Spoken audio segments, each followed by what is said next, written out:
डेढ़ साल बाद झारखंड में हार से उबरी भाजपा, राजनीतिक लय में लौटे कार्यकर्ता आंदोलन की राह पर। नमस्कार, आजाद सिपाही विशेष में आपका स्वागत है। मैं हूं राकेश सिंह।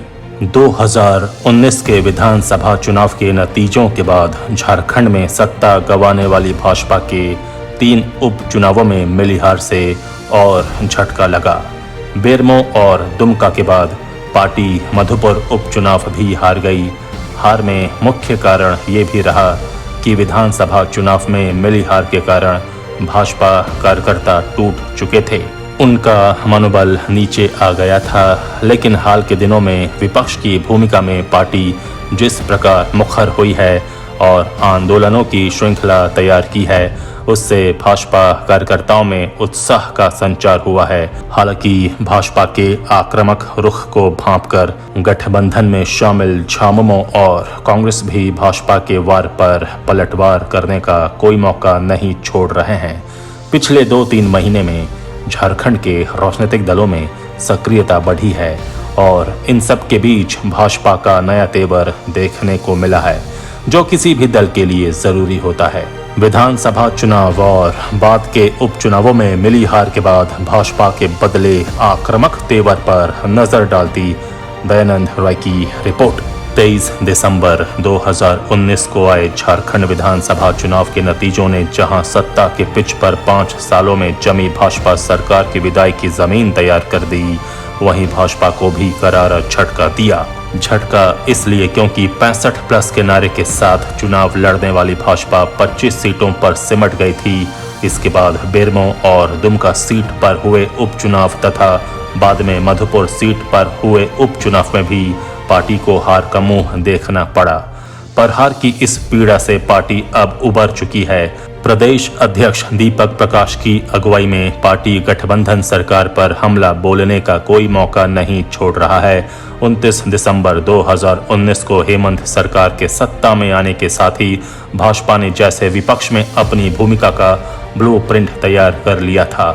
इस ब्लूप्रिंट का सूत्र वाक्य था, सरकार की कमियों को गिनाने का कोई मौका नहीं छोड़ना है। इसलिए हेमंत सरकार ने जैसे ही अपनी पहली कैबिनेट की मीटिंग में सीएनटी और एसपीटी एक्ट में संशोधन तथा पत्थलगड़ी का विरोध करने वालों पर दर्ज मुकदमा वापस लेने के फैसले पर मुहर लगाई, भाजपा ने इसका विरोध किया। हालांकि बाद में उपचुनावों की पराजय ने पार्टी के तेवर को ढीला कर दिया था।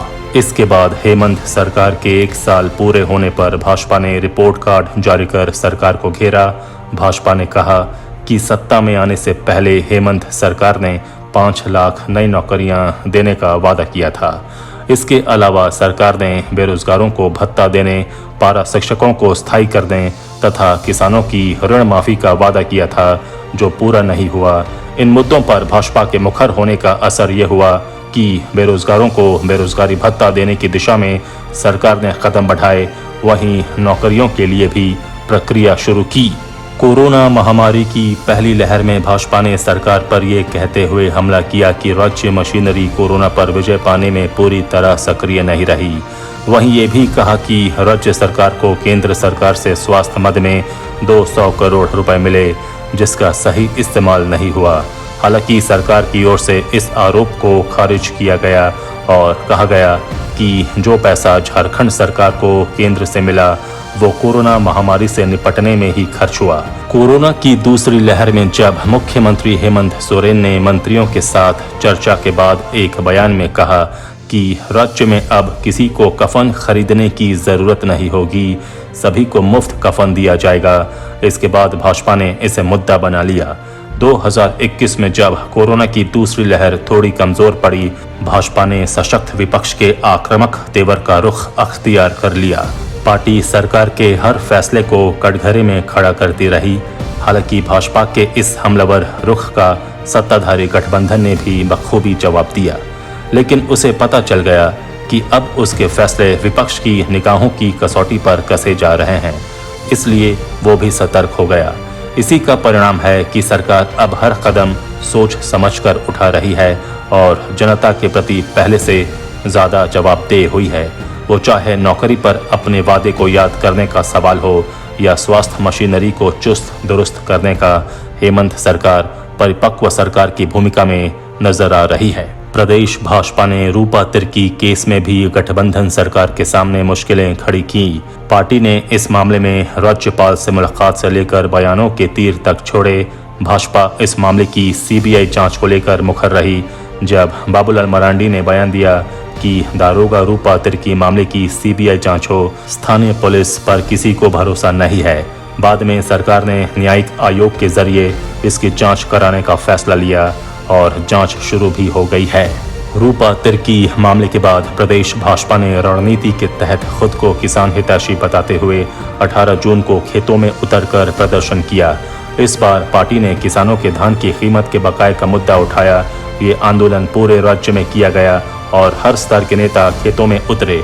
इससे पहले किसानों की कर्ज माफी की घोषणा को नाकाफी बताते हुए भाजपा ने सरकार को घेरा। इस आंदोलन में शामिल भाजपा के प्रदेश अध्यक्ष और विधायक पर मामला दर्ज किए जाने पर भी पार्टी ने सरकार को घेरा। उसने सत्ताधारी गठबंधन की सहयोगी कांग्रेस के विधायकों की बैठक को भी इसी श्रेणी में रखा और सरकार पर दोहरा नजरिया अपनाने का आरोप लगा दिया। राज्य की 5वीं विधानसभा के पहले और दूसरे सत्र में विपक्ष के नेता के सवाल पर सदन के भीतर खूब हंगामा पार्टी ने किया, लेकिन नेताओं को महसूस हुआ कि इससे कोई लाभ नहीं होगा, इसलिए इस मुद्दे को छोड़ दिया गया। इसके बदले पार्टी सड़कों पर उतरती रही और चाहे रघुवर दास हों या कोई और नेता, उनके खिलाफ होने वाली हर कार्रवाई का मुखर विरोध किया गया। इन विरोधों में सबसे खास बात ये रही कि भाजपा का हर स्तर का नेता किसी भी मुद्दे को आंखों से ओझल नहीं होने दे रहा था। सोशल मीडिया से लेकर आम लोगों के बीच वे मुद्दों को लेकर जा रहे हैं। कहते हैं जिस राज्य में सशक्त विपक्ष होता है, वहां की सरकार ज्यादा सतर्क होकर और जवाबदेही के साथ काम करती है। इन सभी प्रकरणों से साफ है कि जहां भाजपा हेमंत सरकार की कमियां गिनाकर उसकी छवि धूमिल करने में जुटी है, वहीं गठबंधन सरकार भाजपा के रुख को भांपते हुए न सिर्फ हर फैसला सोच समझ कर ले रही है, बल्कि भाजपा के राजनीतिक हमलों को निष्फल भी कर रही है। आजाद सिपाही में अभी इतना ही। आप हमारे इस YouTube चैनल को जरूर सब्सक्राइब करें। धन्यवाद।